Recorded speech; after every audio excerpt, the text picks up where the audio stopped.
tough game. Both teams played hard, and it would have been nice to get one in the power play. Obviously, that's a big story here. We score in the power play, we give ourselves a chance, but we battled and didn't find a way to score.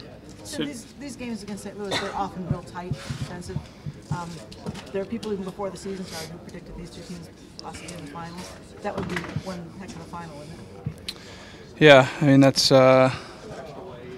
too far ahead right now, I think. But if the last couple games are any indication of the way the teams will match up in the playoffs, I think it's pretty physical. Both teams for not playing each other don't seem to like each other too much. So yeah, it would be pretty intense. What's with that? What's with the not liking each other? Does that just happen because the games are so tight?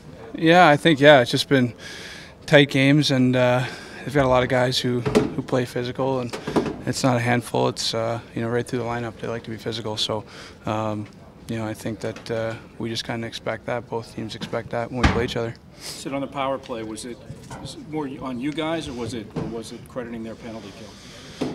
Probably a little bit of both. I think that we still have to do a better job of generating some chances, some rebounds around the net, and having some more numbers there. So it's not as easy as just saying that. I think you got to battle to get to those areas.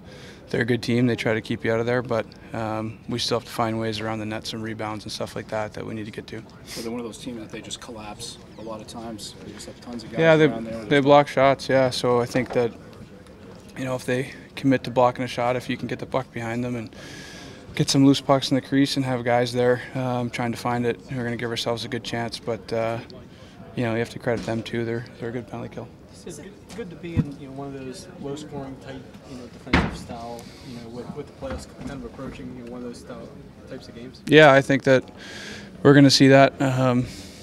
We still want to do a better job in these games and win them. So, we have done a pretty good job of being patient when we've been in these kind of games, but we also have to realize how important a power play like that is, and it's just weird the way things work. You look at last game, we get a few big power play goals, and an opportunity to do that here today and didn't. So we didn't. It's not that we didn't try things or do a good job, but we just didn't put the puck in the net. Sid, you guys are pretty darn close to clinching a playoff spot. That's not been something that's really been in question for a long time. So how significant is that? Is that a formality at this point just to get past that? Yeah, I mean, I think we're more focused on how we want to play here the next games before we get to the playoffs. So we're looking at that, I think, when it's brought up, but I think we're judging ourselves and evaluating ourselves on making sure that we're playing a playoff style of game going into the playoffs. So hopefully with that mentality, we'll get our points and clinch. When you've got a team that's committed to blocking shots as they are, you see that again in the playoffs. What can you guys do better against that? I think just getting guys in front. You still can't pass up shots because teams are trying to block. I mean, that's what good teams do. So sometimes that can kind of deter you from taking shots because they are trying to block so many, and you wait for the perfect lane. So I think if anything, you just kind of stick with it and take the shots they give you. If they block them, they block them. But you want to get pucks in behind them, because if they're committed to blocking shots, they're not able to cover guys behind them.